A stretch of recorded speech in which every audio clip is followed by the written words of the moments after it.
El gobierno emitió un nuevo decreto ley, esta vez para atraer inversiones con incentivos tributarios y creación de zonas francas. Organizaciones políticas piden al Consejo Electoral ampliar el plazo para las elecciones de 60 a 120 días.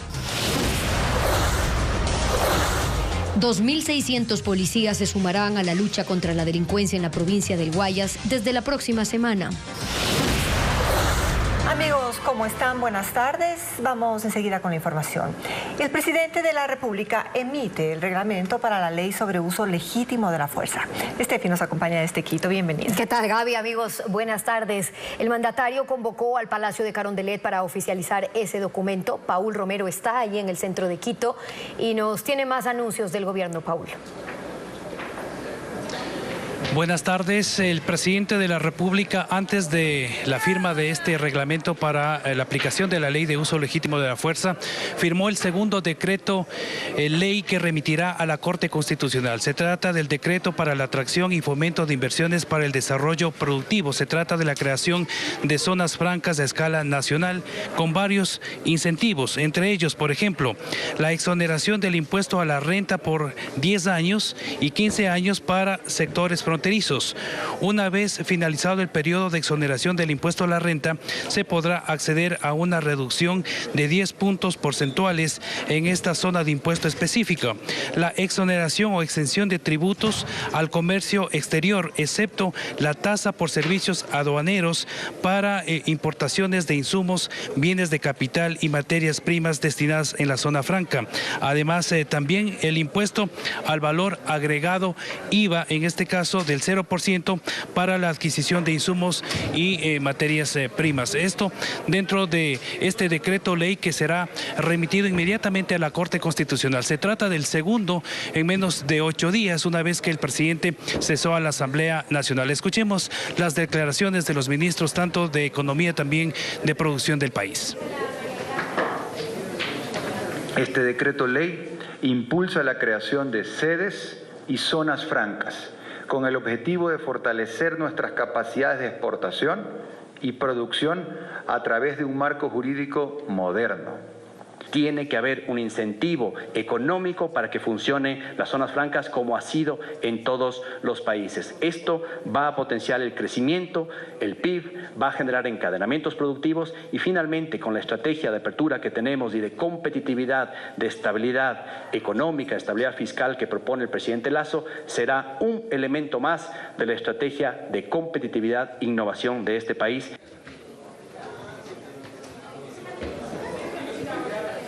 El ministro Arosemena y también el ministro Prado solicitaron a los jueces de la Corte Constitucional pronunciarse de inmediato porque se trata de decretos ley que está esperando el Ejecutivo y como no existe jurisprudencia en este tema, señalaron que es una prioridad del gobierno y del Estado su pronunciamiento. En pocos minutos, además, el presidente también firmará ya en cambio el reglamento para la aplicación de la ley de uso legítimo de la fuerza, en este caso para Fuerzas Armadas y Policía Nacional, una ley que ya está vigente desde agosto del año pasado. 1.900 policías se sumarán a los patrullajes en Guayaquil como parte del convenio firmado entre el municipio y el Ministerio del Interior, que incluye la construcción de una nueva escuela de formación de agentes. William Young nos amplía.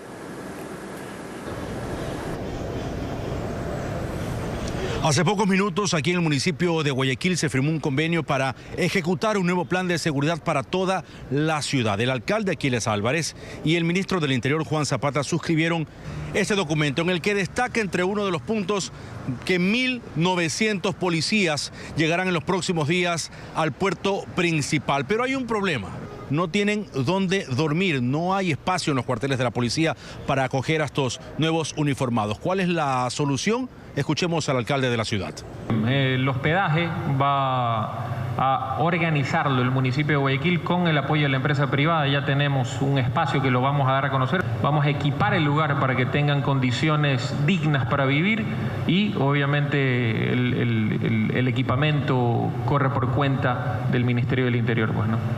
Y esta es una solución momentánea hasta que los cuarteles intermedios estén construidos aquí en el puerto principal, según el ministro Juan Zapata, pero eso aún debe esperar. Pero eso toma tiempo, no es rápido, pero el apoyo de la alcaldía ya favorece porque los policías van a estar alojados hasta cuando estas unidades que tienen sus tiempos de entrega, tienen sus contratos, puedan terminar. Además, en este convenio también se anunció que Guayaquil tendrá un nuevo cuartel de formación de policías. ¿Dónde será y cuándo empezará la construcción? Eso dijeron que aún se lo guardan y próximamente lo anunciarán. Exmiembros del Consejo Electoral y una de las organizaciones políticas piden al CNE la ampliación de la fecha de los comicios de 90 a 120 días. Aseguran que sí existe la facultad legal. Patricio Díaz explica el tema. El correísmo asegura que los plazos para las elecciones anticipadas son muy cortos. Desde la convocatoria que se realizará este miércoles, corren 90 días. La presidenta del movimiento, Marcela Quiñaga, asegura que ese tiempo se puede ampliar y lo pedirán al Consejo Electoral. Una locura el plazo de 90 días, me parece que es absolutamente irresponsable con el país, insisto, no creo que estamos eligiendo cualquier presidencia, es la presidencia de la República. La Constitución no menciona un plazo, solo le da al CNE 7 días a partir de la muerte cruzada para convocar a elecciones. Es el Código de la Democracia el que dispone que en el caso de disolución de la Asamblea, el organismo podrá disponer que las elecciones se realicen en un plazo menor a 90 días, contados desde la convocatoria. Exmiembros del CNE, que son parte del colectivo Voces, dicen que la palabra podrá no implica una obligación para el Consejo. Podrá es facultativo, evidentemente no es imperativa la atribución, de tal suerte que sí se puede adecuar a un plazo mayor, mucho más razonable. Por ello pidieron al CNE mediante oficio esa ampliación a 120 días y otras acciones. Aseguran que para no afectar la posibilidad de tener un nuevo presidente en noviembre, lo que se puede hacer es reducir la distancia entre primera y segunda vuelta para que sea menor a los casi 2 meses previstos hasta ahora. No entiendo por qué o para qué, cuando más bien hay que darle plazo a la primera vuelta, a la elección de asambleístas. Son elecciones de asambleístas en el exterior, provinciales, nacionales. Esta tarde, precisamente, los partidos y movimientos políticos presentarán estas y otras dudas al Consejo Electoral, en el Consejo Consultivo que se realizará en Quito. Sin embargo, esta misma noche, el organismo tiene previsto aprobar el calendario de los comicios, el presupuesto y la propia convocatoria. Definir candidaturas contra el tiempo es un problema para las organizaciones políticas. Las agrupaciones analizan reglamentos y procedimientos para tomar sus decisiones. 3 partidos están a horas de resolver cómo participarán en los próximos comicios, como nos muestra Francisco Garcés. Participar con un binomio presidencial propio o en una alianza es una de las definiciones que aún debe tomar Pachacutic. En un consejo político este lunes, la agrupación tomó 3 decisiones y la primera de ellas que en caso de optar por una candidatura propia, el presidenciable deberá ser militante de la organización para evitar que se aleje de Pachacutic. El consejo se reunió de forma telemática y se declaró en sesión permanente.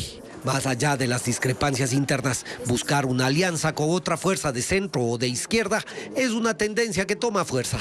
Nosotros tomaremos una resolución, sea hoy en la tarde o hasta el día viernes. Si es que hay posibilidades de ampliación o lo que diga el Consejo Nacional Electoral, pues tomaremos las decisiones en esa función.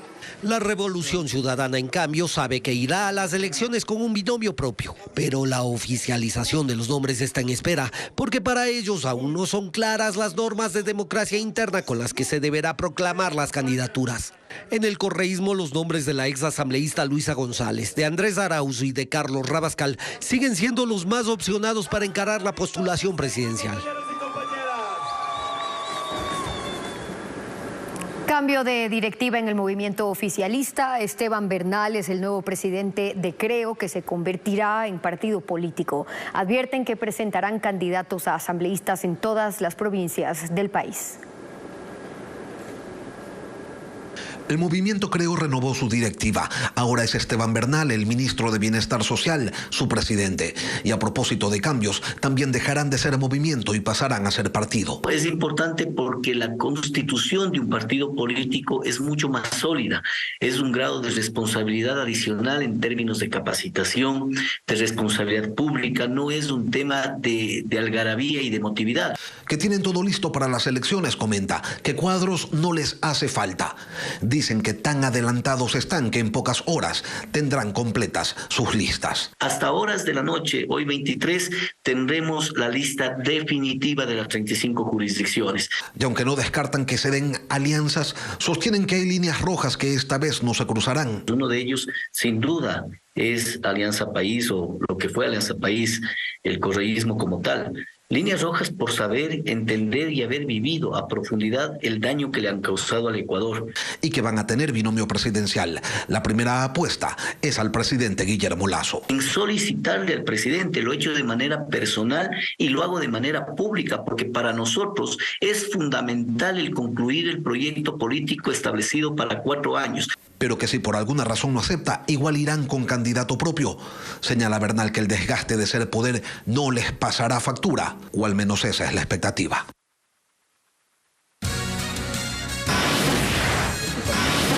Vamos a la pausa y al regresar, más problemas se presentan en el proceso de postulación para conseguir un cupo en las entidades de educación superior del país. Les mostraremos qué ocurre. Y también Babahoyo se prepara ante la alta probabilidad de la llegada del fenómeno del Niño, pues las lluvias afectarían a 40.000 personas en zona de riesgo.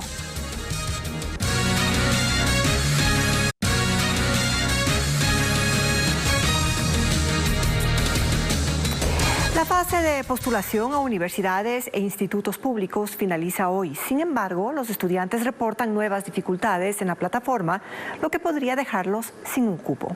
Fabiola Santana con el reporte.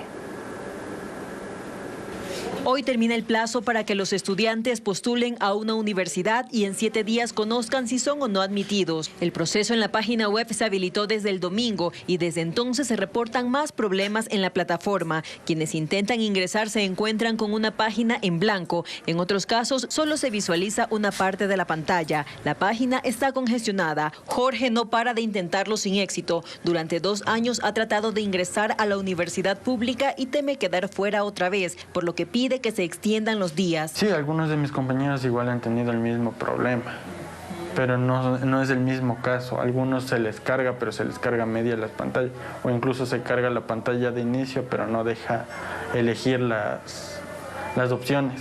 Otro problema tiene relación con la nota de la prueba de ingreso. Meses atrás, la CENESID dijo que se tomará en cuenta la antigua puntuación de quienes vienen de procesos anteriores y no obtuvieron cupo, pero eso no ocurrió y ahora no pueden postular. En otros casos, la plataforma seleccionó la carrera de los estudiantes sin que ellos lo hayan solicitado e incluso con notas inferiores de otros procesos. La Secretaría de Educación Superior se pronunciará en las próximas horas sobre las dificultades de los estudiantes que buscan acceder a uno de los 120.000 cupos.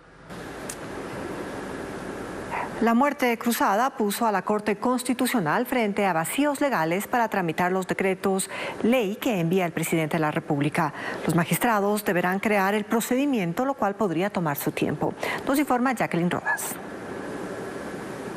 La muerte cruzada puso a la Corte Constitucional frente a una situación inédita. Ni la Ley de Garantías Constitucionales ni el reglamento del organismo les dice cómo tramitar los decretos ley en materia económica urgente que envía el presidente de la República, Guillermo Lasso. El primero, con cambios tributarios, lleva 7 días en la Corte y no hay visos de una decisión inmediata. El constitucionalista Esteban Polo, quien fue asesor de la presidencia de la Corte, dice que crear el procedimiento no será fácil. Conociendo a los jueces, de seguro están analizando cuidadosamente todas las cuestiones. Y yo pienso que tomará su tiempo. Entonces creo que es fundamental que si la Corte tiene que tomarse unos días, quizá una semana, para regular adecuadamente cuál será el procedimiento, cuál será su ámbito de control, cuáles serán los elementos que verificará la Corte, yo creo que es necesario porque ya se anuncia un segundo decreto, ya se está pensando incluso en uno tercero. Cree que una resolución del Pleno Pleno o la reforma del reglamento será suficiente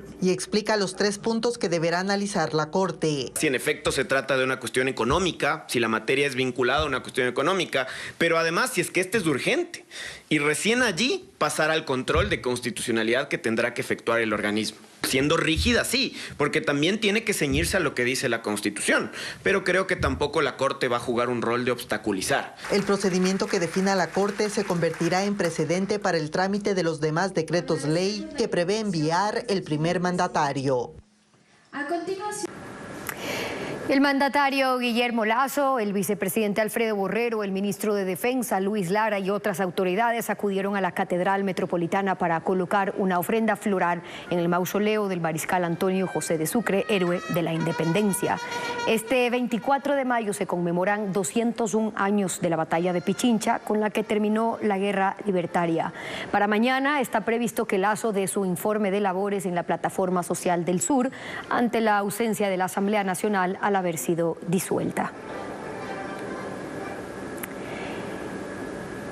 Y en Babahoyo, provincia de Los Ríos, se preparan para la llegada del fenómeno del Niño, porque durante cada invierno es una de las urbes más afectadas.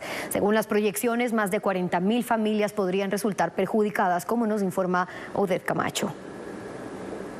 Ante el 85% de posibilidad de la llegada del fenómeno El Niño, el Comité de Operaciones de Emergencia del Cantón Babahoyo se activó para analizar la alerta amarilla elevada por la Secretaría de Gestión de Riesgo, con la presencia de los bomberos, la Cruz Roja, la Policía Nacional y la Gobernación. 40.000 personas resultarían afectadas con un fenómeno del Niño, muy afectadas, ¿no? Porque recuerde que mucha gente va a perder sus empleos, va a perder sus negocios, va a bajar la capacidad adquisitiva. Durante el invierno en el Cantón Babahoyo se ha reportado 2.663 afectados, tanto en la zona urbana como en las parroquias Caracol, La Unión, Pimocha y Febres Cordero.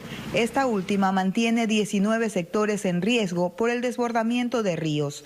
El COE de Babahoyo resolvió declararse en sesión permanente para enfrentar esta amenaza natural. También se analiza dónde podrían activarse los alojamientos temporales en caso de necesitarse.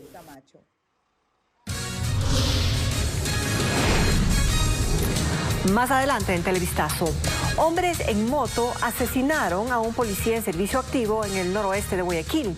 Ocurrió cuando la gente terminó su jornada.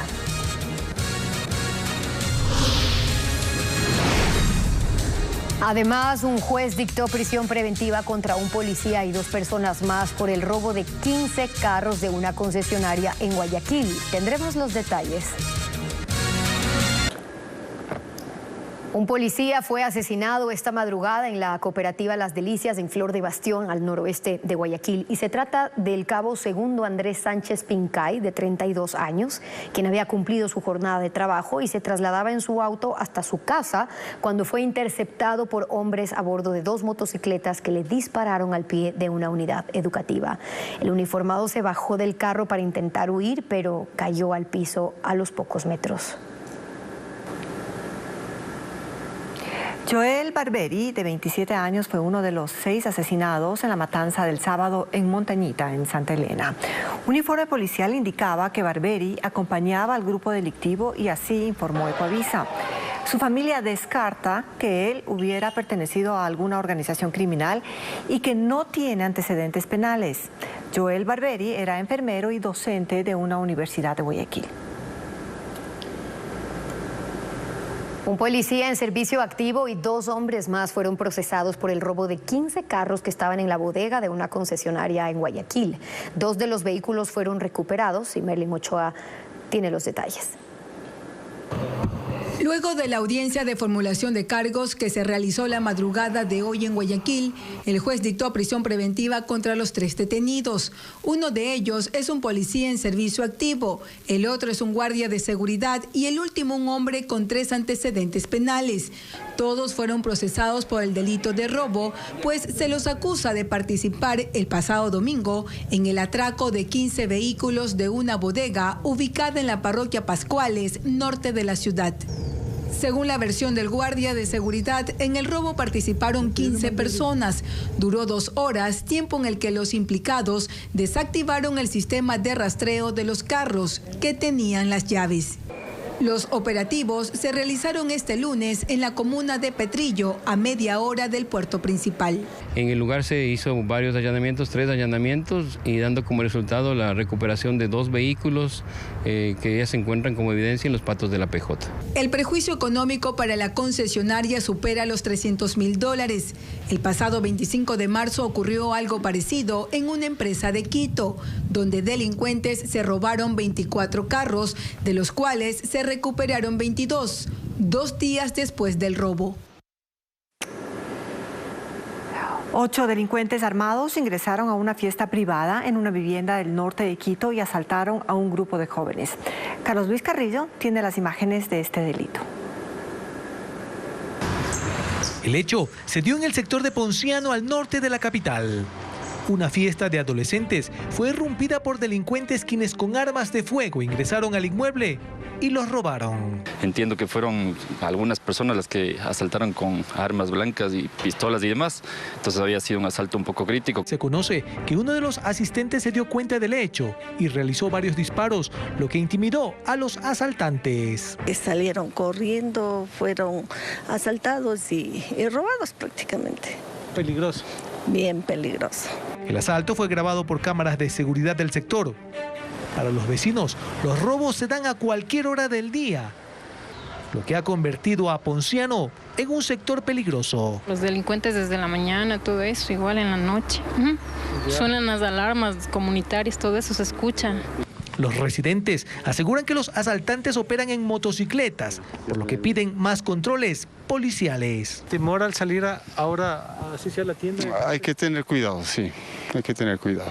Muy rara vez se les ve a los policías, muy rara vez. Me imagino entonces que usted se siente insegura vivir acá allá en Ponciano. Claro.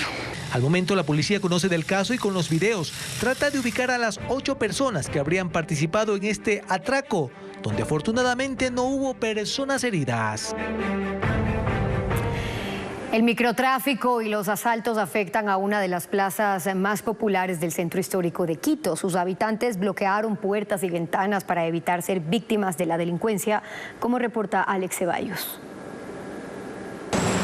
La plaza más popular del centro de Quito sobrevive en medio de innumerables problemas. Cambia a rojo el color del semáforo y empieza el sufrimiento para los conductores. Han enfrentado ataques y robos. Eso nos tiene, no podemos andar tranquilamente. Antiguamente era un mercado indígena, ahora el negocio anda mal. Principalmente el turista extranjero aprecia la arquitectura, aprecia las bondades, pero es una tristeza ver que les arranchan las cámaras, les arranchan los documentos. Los propietarios se quejan de la situación de inseguridad. Cada vez cierran las puertas más temprano por los inconvenientes. Desde las 5 ya casi no hay mucha gente ya. Ya casi todos ya bajan Lanford ya. Los militares patrullan la zona, donde el microtráfico se extiende. Con el Jesús en la boca, porque da miedo ahora andar así, ya cortan esto, cortan y van quitando la carterita. A un costado de la plaza funciona una institución educativa que ha preferido bloquear 20 puertas y ventanas para evitar el contacto con el exterior. Un estudiante en el portón de nosotros, de la entrada, pues sí sufrió un asalto. Un hotel cerró las puertas. De la gente antigua poca queda. Roberto de los masajes curativos continúa con su labor tradicional. Lo hace en medio de una situación difícil que nos estresa a todos, sin que por el momento se observe una solución. Los extorsionadores que operan bajo la modalidad de vacunas podrían enfrentar hasta 10 años de cárcel tras la reforma al Código Penal. Bajo ese delito serán acusadas 11 personas que fueron detenidas hoy en 2 provincias. Diego Cuenca con el informe. ¿Listo? La policía capturó a 11 personas que extorsionaban a comerciantes bajo la modalidad de vacunas. Lo hicieron en allanamientos ejecutados la madrugada de ese martes en Guayaquil y Puerto Viejo.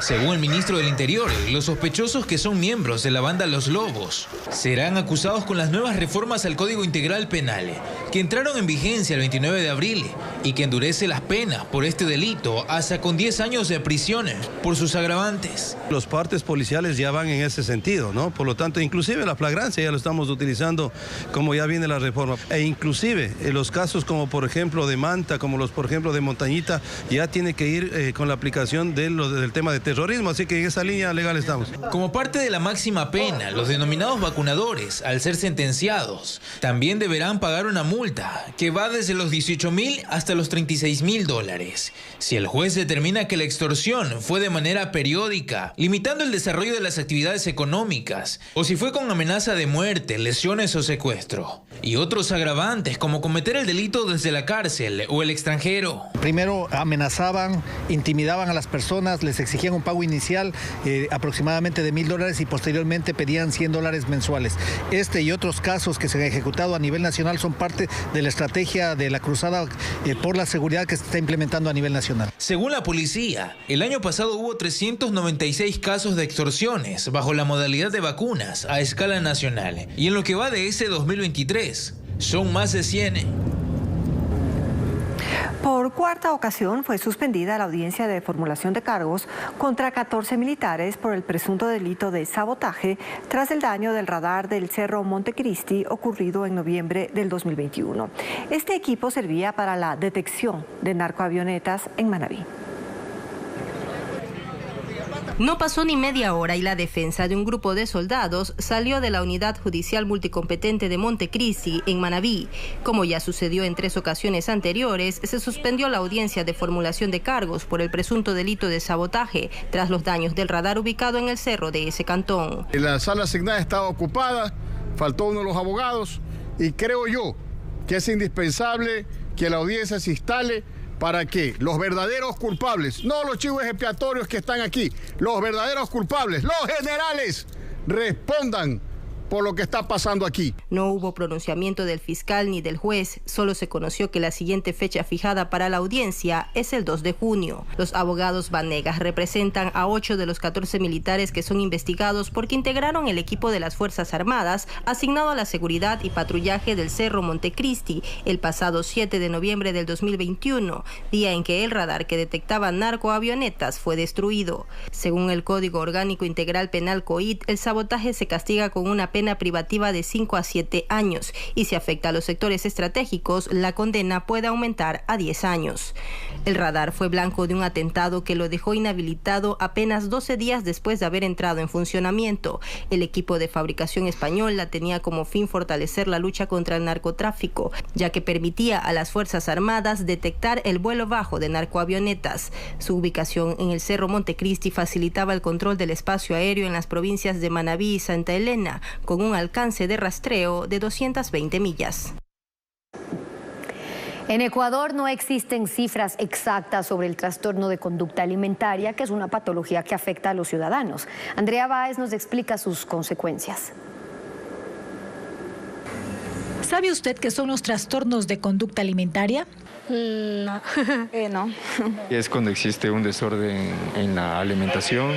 Y es que precisamente hay muy poco conocimiento y los más vulnerables son los pacientes en etapa de la adolescencia, entre los 12 y los 18 años. El trastorno de conducta alimentaria es una enfermedad mental, pero que tiene graves implicaciones en la parte física de las personas. Los 2 tipos de trastorno alimentario más comunes son la bulimia y la anorexia. En la anorexia vemos pacientes más que todo que consumen alimentos en cantidades extremadamente pequeñas. Por lo general siempre tienen un peso bajo, tienen un miedo intenso a subir de peso. En cambio, en la bulimia tenemos pacientes que comen en exceso, sienten que pierden el control y no pueden dejar de comer. Y lo que hacen para evitar la ganancia de peso es producirse vómitos. La desnutrición, la hipotensión y el cansancio sumado a la pérdida significativa de peso son signos de alarma para saber que algo está pasando. Por lo tanto, lo que primero se identifican no son los pacientes, sino son la familia, la que se asusta al ver que su hijo o su hija está perdiendo peso y que hace mucho ejercicio y que hace dietas muy estrictas. Básicamente hay 3 grandes grupos. Uno es la familia, tanto lo que se hereda, tanto lo que se aprende. 2, está lo social. ¿Qué tipo de presión social tenemos para tener esta imagen ideal o este peso ideal? Y el tercero, que para mí es el más importante, ¿qué pasa adentro de la persona, el psicológico? El tratamiento consiste en acompañamiento psicológico que pueda ayudar a la persona a entender qué puede hacer para mejorar su salud mental y física. La cantidad de comorbilidad entre trastornos de conducta alimentaria y episodios o trastornos depresivos recurrentes es muy alta, sin olvidar los trastornos de ansiedad generalizada. Entonces, estas comorbilidades llevan muchas veces a intentos suicidas. La prevención es importante y aunque es una patología difícil, buscar ayuda siempre será la solución para sobrellevarla.